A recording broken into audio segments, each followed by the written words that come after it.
paz do Senhor, meus irmãos em Cristo Jesus, muito obrigado por estar aí, participando da lição número 11 hoje. Quem vos fala é o professor Ronald. Você que está assistindo a primeira vez, participando, Deus te abençoe, obrigado.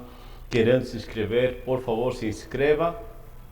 Assim, você vai ser notificado quando for lançado a próxima lição. Hoje nós vamos falar da lição número 11, a Igreja no Poder do Espírito Santo. Nosso texto áureo está em Marcos 16:15, quando nos diz, disse-lhes, ide por todo o mundo, pregai o Evangelho a toda criatura. Marcos 16:15. A nossa verdade aplicada nos diz, uma igreja que age no poder do Espírito Santo, busca em seu viver o ensino e a proclamação do Evangelho. Nós temos três objetivos. Primeiro, apresentar os dons ministeriais da igreja de Antioquia, né, o que a igreja de Antioquia possuía, mostrar que uma igreja saudável deve agir de acordo com o ensino, comunhão e missão. E terceiro, explicar a importância da atuação do Espírito Santo para o sucesso da obra. Amém? Nosso texto está em Atos 11, versículos 26 ao 30. Por favor, você lê aí com calma que eu vou já para a lição. O Espírito Santo deve ser o agente principal para uma igreja bem-sucedida. Bom, veja, meu amado, quando nós falamos da ser cheio do Espírito Santo, nós temos em Efésios 5:18 e Atos 2:13 referências para isso. E diz assim, não vos embriagueis com o vinho, em que há contenda, mas enchei-vos do Espírito. Este texto é importante a gente entender, tá? Para nós não estarmos se confundindo. Então, quando o texto de Efésios 5:18 nos diz, não vos embriagueis com vinho, em que há o quê? Contenda. Tá? Então, perceba que quando está se falando do vinho, aí, tá? O contraste não é entre os instrumentos, vinho ou o espírito, mas entre os estados que eles provocam. Ele está dizendo, não vos encheis do Espírito Santo, porque ele provoca contenda. Tá? Mas enchei-vos do Espírito Santo, porque o Espírito Santo traz a inspiração e a iluminação em relação à palavra de Deus. Tá? Então, bem claro aqui para você, quando a palavra de Deus está fazendo uma referência aqui de encher-se do Espírito Santo, ele se refere àquele mover do Espírito, aquele domínio do Espírito Santo na nossa vida, quando nos impulsiona, nos inspira a fazer a obra de Deus. Igual a Pedro lá em Atos, quando ele foi cheio do Espírito Santo, ele se torna uma pessoa inspirada, ousada para falar do Evangelho, tá? Proclamar o Evangelho. Então aqui o contraste não é entre os instrumentos vinho e o Espírito, ou Espírito, mas entre os estados que eles provocam. Amém? Bom, a igreja de Antioquia, um exemplo, vamos ver aqui os profetas, doutores, missionários. A igreja de Antioquia era uma igreja ativa, então uma igreja exemplar para os nossos dias. Veja dentro do nosso mapa aqui, a Antioquia está aqui, veja, se chama Antioquia da Síria, ok? Porque aqui em cima tem outra Antioquia chamada Antioquia da Pisídia. Mas aqui o que nos interessa é esta Antioquia da Síria, tá? Que os discípulos, a igreja estava aqui em Jerusalém, né? E eles fugiram, né? Quando aconteceu o caso de Saulo de Tarso, né? E a igreja se inaugurou aqui, iniciou em Antioquia. Então, a partir daí, essa igreja se fortalece, enviado o José, cognominado de Barnabé, e procura Tarso para poder auxiliar ele. Tá? É Paulo de Tarso. Né? E aí então se torna uma igreja modelo. A igreja de Antioquia tinha profetas. Bom, vamos entender aqui em relação a profetas dentro do contexto, tá, de Antioquia e do Novo Testamento de forma geral. No Antigo Testamento, os profetas reivindicam o cumprimento da lei. Tá? Então, quando Deus levanta profetas, lá no Antigo Testamento, é para que os profetas redirecionem o povo para o cumprimento da lei de Moisés. Ok? Então, essa função, tá, do profeta no Antigo Testamento. No Novo Testamento, o ministério profético, tá, pode ser colocado em no mínimo 2 pontos, ou 3. Tá? Eu coloquei aqui 2. Tá? Primeiro, em questão de ministério profético. Veja, o ministério profético é alguém semelhante a Ágabo, em Atos 21, versículos 10 e 11, onde ele profetiza, né? Ele não está em êxtase, tá? Ele não está falando em línguas estranhas, mas ele profetiza, tá? Como diz, de olhos abertos. É uma revelação e Deus lhe dá uma visão, tá? Uma revelação, tá? Profética. Já em 1 Coríntios 12, 10, nos fala do dom de profecia. É quando a pessoa ela fala inspirada pelo Espírito Santo, movido pelo Espírito Santo, mas ela é intercalado com línguas, tá, estranhas, variedade de línguas, tá? Línguas estranhas, e ele profetiza. Então, isso é um dom de profecia. Às vezes, eu não coloquei aqui, mas só para informação para você, às vezes também a Bíblia chama profeta o mensageiro, tá? Ou seja, o pregador da noite, no nosso contexto seria hoje. Tá? Por quê? Porque a palavra profeta literalmente significa aquele que fala em lugar de. Então, se uma pessoa está pregando a palavra, está falando em lugar de Deus, ok? Seriam os termos em relação aos profetas.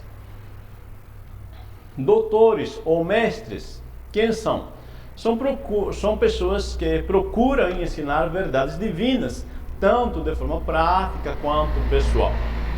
O objetivo do ensino é preparar os membros para o serviço do Senhor. Tá? Então, a igreja de Antioquia, ele tem mestres, tem profetas e mestres. Tá? Justamente os mestres têm essa função. Tá? Por isso a igreja de Antioquia se torna uma igreja produtiva, porque eles preparam o corpo de Cristo, toda a igreja, para o serviço do Senhor. Então, os mestres têm esta missão, tá, de ensinar os membros a estarem aptos para o bom desenvolvimento da obra do Senhor. Missionários. Os missionários dos dias de hoje, o missionário exerce o ministério do apóstolo da igreja primitiva. Agora, deixa eu esclarecer para você que a palavra apóstolo é uma palavra que vem da raiz grega. Já a palavra missionário, vem da raiz latina. Tanto uma quanto a outra palavra significa aquele que é mandado em missão, ok? Apóstolo no grego, aquele que é enviado, né, com a missão, e missionário no latim, aquele que é mandado também ou enviado com a missão. Tá? Desde o contexto bíblico, eles estão referidos ao plantador de igrejas. Veja, Paulo disse que ele foi e plantou igrejas. Ele disse para não edificar sobre fundamento alheio.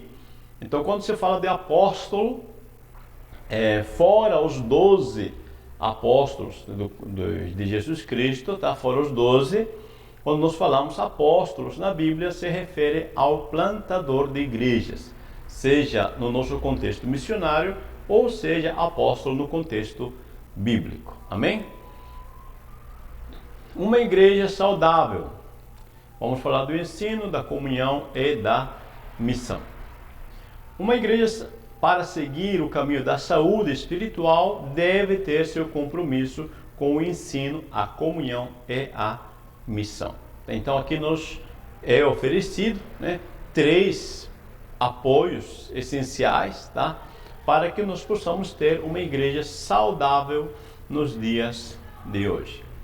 A igreja, em relação ao ensino, tem a tarefa de ensinar a verdade de Deus como revelada nas Escrituras. ou nas Sagradas Escrituras.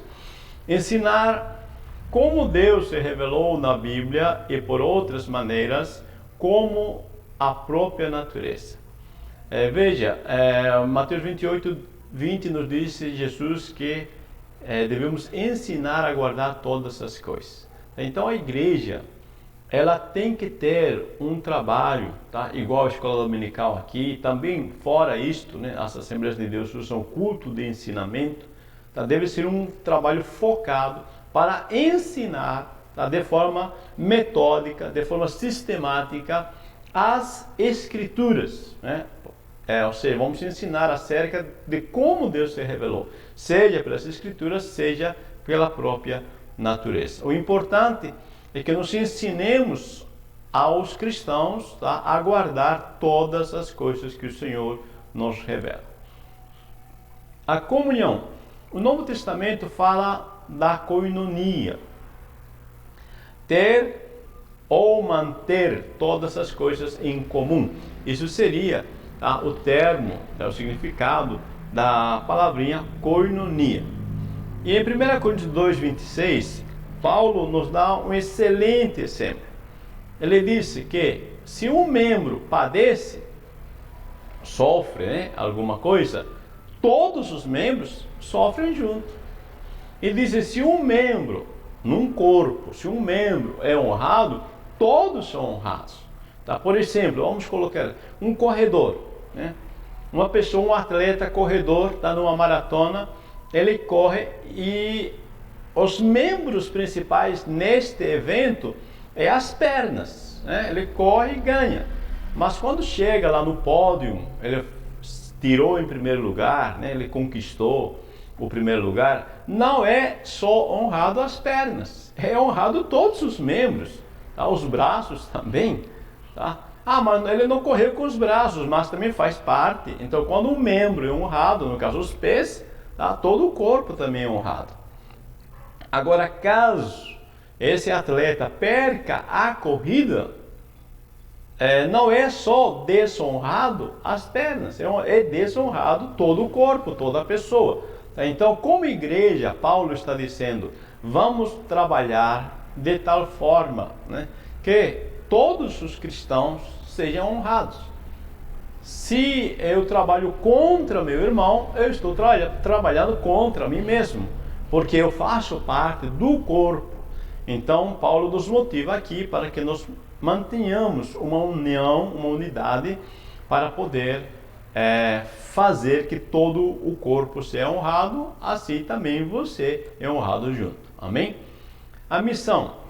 Veja, quando falamos de missão, o chamado para evangelizar, né, que é uma ordem do Cristo ressurreto. Ok. Eu quero falar em 3 palavrinhas nesse 1 Coríntios capítulo 9, versículo 16 e 17. Tá? Uma ordem, a dor da perca é um prazer. Veja o que diz 1 Coríntios 9. Porque se anuncio o evangelho, não tenho de que me gloriar, pois me é imposta essa obrigação. E ai de mim se não anunciar o evangelho. E por isso, se eu faço de boa mente, terei prêmio, mas se de má vontade, apenas uma dispensação me é confiada. Então, nestes 2 versículos, você vai ver, primeiro, que Paulo, ele está consciente que ele tem uma ordem, pois me é imposta essa obrigação. Então, primeiro ele disse, eu vou já pregando o evangelho por uma ordem. A princípio, tá? Esta seria a questão. Tá? Eu tenho uma ordem de pregar o evangelho e vou pregar. Segunda questão que ele coloca é a dor da perca. Veja, e ai de mim se não anunciar o evangelho. Se você analisar todo esse texto, você vai ver que Paulo está dizendo, se eu não anunciar o evangelho, eu vou sair perdendo.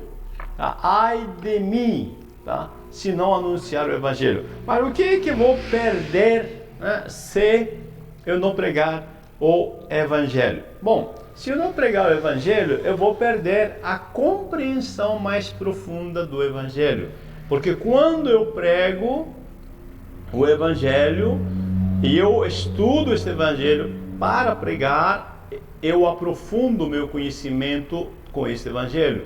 Se eu não prego, então vou perder esse aprofundamento, essa compreensão. Você sabe que em qualquer ciência, para que alguém ensine algo, ele tem que aprender o assunto. Assim também é o Evangelho.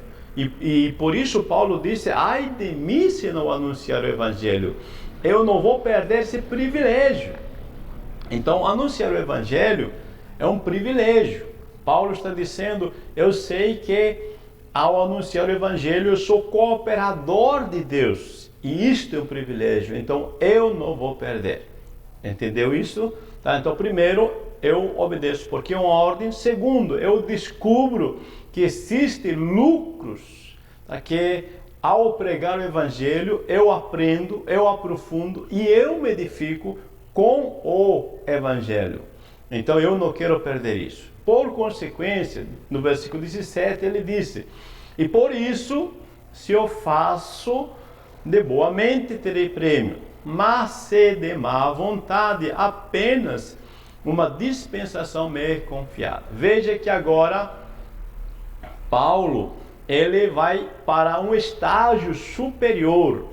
Ele disse, não somente agora vou pregar o Evangelho por uma ordem, não somente vou pregar o Evangelho agora porque eu sei que me traz benefícios, mas agora vou pregar o Evangelho por prazer. Porque quando eu faço de boa mente, ou seja, com prazer, tá? Eu vou ter prêmio, né?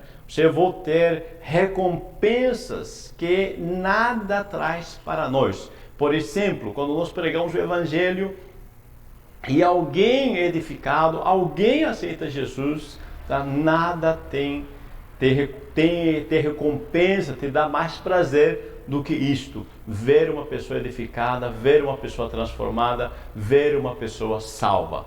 Então, a missão, tá? É um progresso de entendimento. As pessoas devem fazer por uma ordem, sim, mas também devem entender que ao pregar o Evangelho, elas se edificam. E terceiro, que ao pregar o Evangelho com prazer, tá? Produz resultados na nossa vida. 3. A igreja é usada pelo Espírito Santo, o Espírito Santo e o cristão, o fruto do Espírito e os dons do Espírito. A igreja é usada pelo Espírito Santo. Só é possível uma viva relação com Cristo pela ação do Espírito Santo. Jesus disse que Ele, é Jesus falando, tá? Ele me glorificará, porque há de receber do que é meu e vou-lo há de anunciar. Então Jesus está dizendo, o Espírito Santo, ele vai me apresentar para vocês, ele vai anunciar para vocês, vai revelar para vocês quem sou eu. Tá? Então a função do Espírito Santo aqui, tá? É glorificar Jesus, tá? E nos dar entendimento acerca dele. Então, quando falamos do Espírito Santo e o cristão, vamos entender que o Espírito Santo opera a salvação, libertação e poder para realizar a obra. Tá? Essas são algumas das funções do Espírito Santo. Em João 14,16, ele disse, eu rogarei ao Pai e ele vos dará outro Consolador para que fique convosco para sempre. Então, essa palavrinha outro, eu sei que muitos já sabem, né? Outro é alguém da mesma natureza. Então, se é alguém da mesma natureza de Jesus, logo o Espírito Santo não é algo, é alguém. Tá? E deve ser tratado assim, como alguém, como uma pessoa e não como um objeto. Apesar de nós tradicionalmente associarmos na nossa mente, né, com algum objeto o Espírito Santo, ou com pomba, ou com fogo, ou com vento, ou com água e etc. Tá? Mas o Espírito Santo é uma pessoa e nós devemos nos relacionar com ele. O fruto do Espírito. O fruto do Espírito Santo é o ideal de santificação para a vida do cristão. O fruto ele nasce, por quê? Porque ele está ligado no tronco. Não pode o galho dar fruto, não pode o ramo dar fruto sozinho se ele estiver separado do tronco. Por isso Jesus disse: sem mim nada podeis fazer. Então, o fruto do Espírito Santo é resultado do nosso relacionamento, da nossa comunhão com o Espírito Santo. Os frutos, então, são resultados do relacionamento particular e íntimo com o Espírito Santo. São momentos de submissão, de análise dos nossos sentimentos, propósitos e motivações. Está bem claro para você. Quanto mais eu me submeto ao Espírito Santo, quanto mais eu deixo Ele agir na minha vida, então Ele vai produzir frutos na minha vida, ou por minha vida. Amém? Os dons do Espírito são muitos dons pentecostais e estão ainda disponíveis, porque em Atos 2,39 nos diz: porque a promessa vos diz respeito a vós, falando com os judeus, aos vossos filhos, a próxima geração, e a todos os que estão longe, ou seja, seja os judeus que estejam lá na Espanha, lá na Síria, a todos que estiverem longe, e mais, a todos quantos Deus nosso Senhor chamar, ou seja, para você que aceitou Jesus, então o Espírito Santo e os dons estão disponíveis ainda hoje. Os dons, só pegando por base Coríntios 12, do 8 ao 10, onde nos apresenta 9 dons. Tem mais de 20, ok? Não é a matéria, não é o tema. Tem mais de 20 dons espirituais, mas se limitando a Coríntios 12, nos mostra 3 grupos de dons. Os dons verbais, que seria variedade de línguas. Não confunda com batismo com o Espírito Santo. Batismo com o Espírito Santo, às vezes a pessoa pode receber junto com o batismo com o Espírito Santo a variedade de línguas, ou às vezes não. Ele é batizado e ele fala só um tipo de língua, só repete um tipo de língua. Já quem recebe variedade de línguas, como a própria palavra diz, é variedade mesmo, diversas línguas. Também nesses dons verbais temos a interpretação de línguas. É quando a pessoa escuta alguém falar em línguas e recebe de Deus uma inspiração para interpretar essa língua, essa variedade de línguas que a outra pessoa está falando.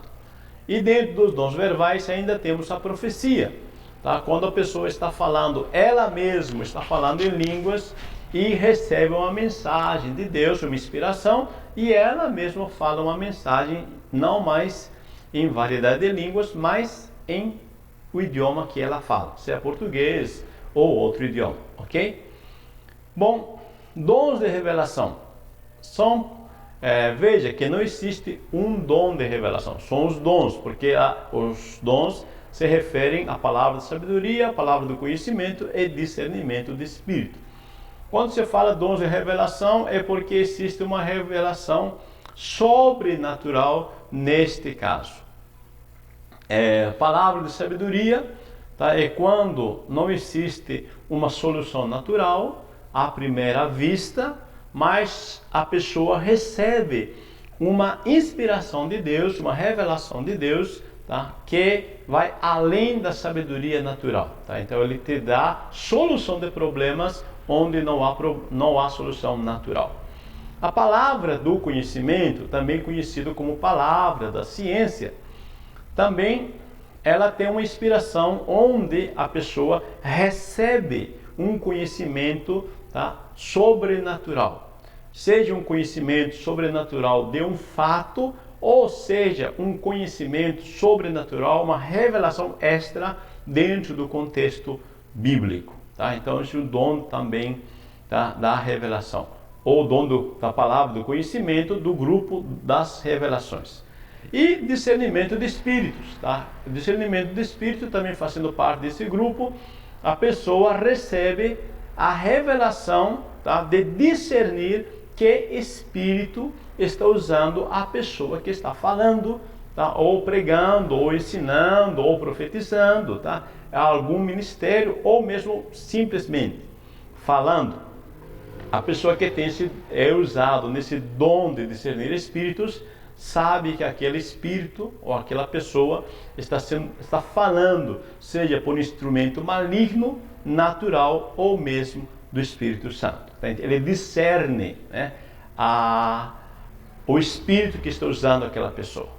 E o 3, dons de habilidades, também chamado dons de poder, são os dons, né, onde existe realmente o poder sobrenatural de uma forma clara. Dom da fé, tá? Não é a fé salvífica, é uma fé onde a pessoa recebe para fazer algo, uma inspiração para fazer algo que naturalmente ninguém vê, mas essa pessoa vê e ela tem convicção que é aquilo de Deus e faz realmente. Dons de curas, mesma coisa, tá? É um dom, né, que essa pessoa recebe aquela fé para agir, tá? Para orar pelas pessoas, por suas doenças, de uma forma sobrenatural realmente. E dom de maravilhas ou milagres, tá? Aí são os dons extras, tá? De uma forma mais rápida. Por exemplo, ao dom de cura, tá? A pessoa pode orar e essa pessoa ser curado a longo prazo, tá? Pode demorar ser curado, 1 semana, 2 dias, ou algumas horas, tá? Dom de cura. Já o dom de maravilhas, ele quebra a natureza, né? A frequência natural das coisas, e a pessoa pode ser curado instantaneamente, ok? Ou seja, pode nascer pele na hora, né? O braço cresce, aparece um globo ocular, tá? Isso já são dons de maravilhas. Amém? Bom, esses são um pequeno grupo apresentado dos dons. Deus abençoe, nós chegamos ao final. Não há como conter uma igreja movida pela ação do Espírito Santo. Aí que está o segredo, tá? Uma igreja que é dirigida pelo Espírito Santo, submetida ao Espírito Santo, tá? Que deixa o Espírito Santo agir, com certeza é uma igreja que cresce, que ninguém o limita. Bom, nós apresentamos os dons ministeriais que a igreja de Antioquia possuía, mostramos que uma igreja saudável deve agir de acordo com o ensino, comunhão e missão, e explicamos a importância da atuação do Espírito para o sucesso da obra. Amém? Deus abençoe, meu irmão, minha irmã, obrigado por estar participando. Por favor, inscreva-se em nosso canal, compartilhe, abençoe vidas e seja abençoado. Este material você pode usar em tua igreja, tem um link aí embaixo, você pode baixar em PDF ou mesmo em PowerPoint e você vai fazer um trabalho bonito, tá? Na tua escola dominical. Deus te abençoe, a paz do Senhor, muito obrigado pela tua atenção.